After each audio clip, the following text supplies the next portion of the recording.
We begin in Russia, where Vladimir Putin has congratulated President-elect Donald Trump days after he won a second term to the White House.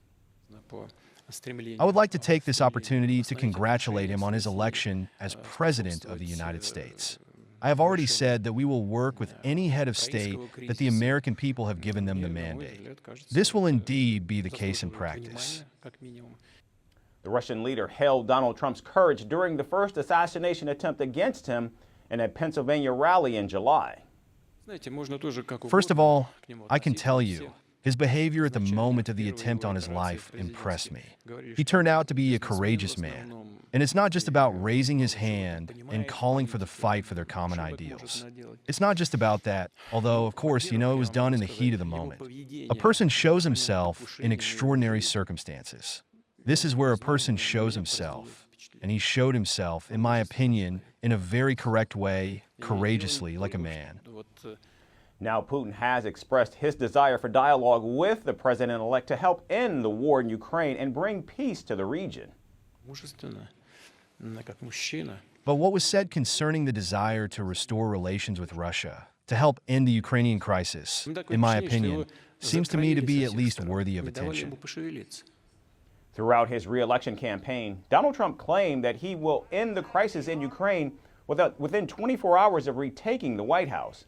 However, the president-elect has not really elaborated on how he plans to end the war, which is the biggest in Europe since World War II. Now, Trump has suggested that his peace plan will include forcing Ukraine to cede some territories to Russia, halting military aid to Kyiv, and crushing Ukrainian President Volodymyr Zelensky's ambitions of joining NATO. Moments after President-elect Trump made his victory speech on Wednesday, President Zelensky was among the first world leaders to congratulate him. Since then, the two leaders have also had a phone conversation. Yesterday, I spoke with President Trump, as many of you did, and it was productive conversation, good conversation. Of course, we cannot yet know what his actions will be, but we do hope that America will become stronger. And this is the kind of America that Europe needs. And a strong Europe is what America needs, to my mind. This is the connection between allies that must be valued and cannot be lost. Meanwhile, Donald Trump says he's ready to hold talks with Russian leader Vladimir Putin. In fact, in a recent interview, the president-elect revealed he's spoken to around 70 world leaders since his win, but hasn't talked to Putin just yet. Both Donald Trump and Vladimir Putin have long admired each other, sparking criticism at home. In fact, last month, a book by journalist Bob Woodward revealed that both leaders may have spoken as many as 7 times since the Republican left the White House in 2021.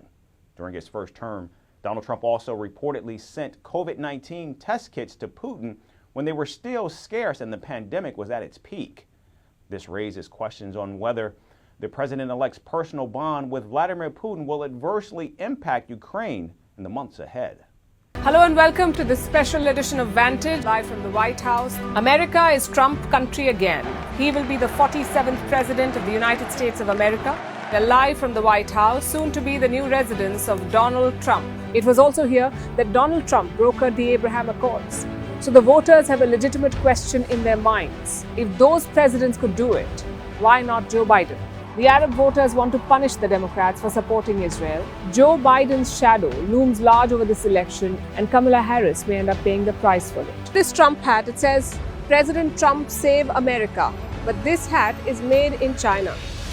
And this is the Chinese interference that Americans must be investigating. But of late, Donald Trump and the Republicans have made some gains. And the biggest reason for that is illegal immigration.